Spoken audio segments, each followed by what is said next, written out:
Tea lovers have filed a lawsuit against a multi-level marketing company claiming their raspberry lemonade instant tea caused them to fail their company drug tests and in some cases lose their jobs.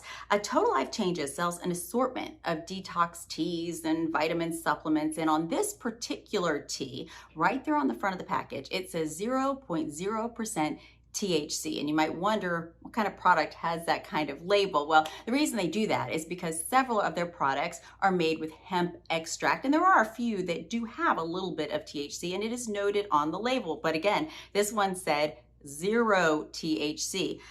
Unfortunately, according to the customers, they failed their drug test, some for their companies. One parolee actually even failed a court-ordered drug test after drinking the tea. The named plaintiff said that she had trusted the company, trusted the label, but after she lost her job, she went home and she used an at-home kit and she tested all the tea bags in her bag and they all came back positive for THC. So just a warning, be careful. If you're subject to drug tests at work, be aware of what you're putting in your body.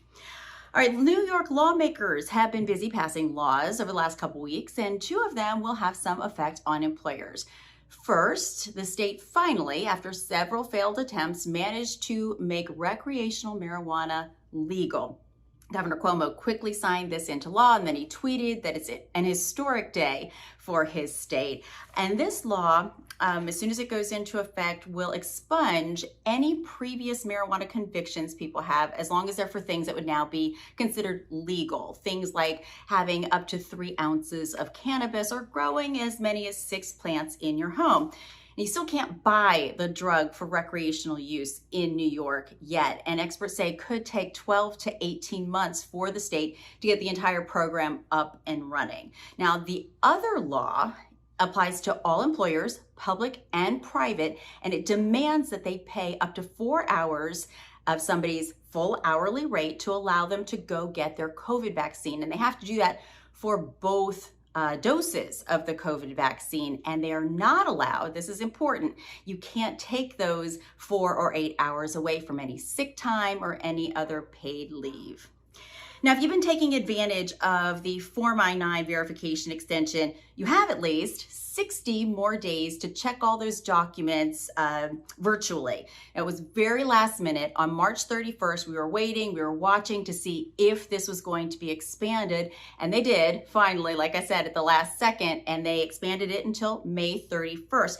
There are some caveats this time. It's interesting. Up until now, this has been applying only to companies that are working 100% remotely. But this time, USCIS acknowledged that, hey, companies might have IT people or security people on site, and they also might be starting to bring 1 or 2 folks back into the office to try to ease us back into some sense of normality. And they have said that stuff like that is not going to trigger that 3-day, you have to get all of your documents reviewed.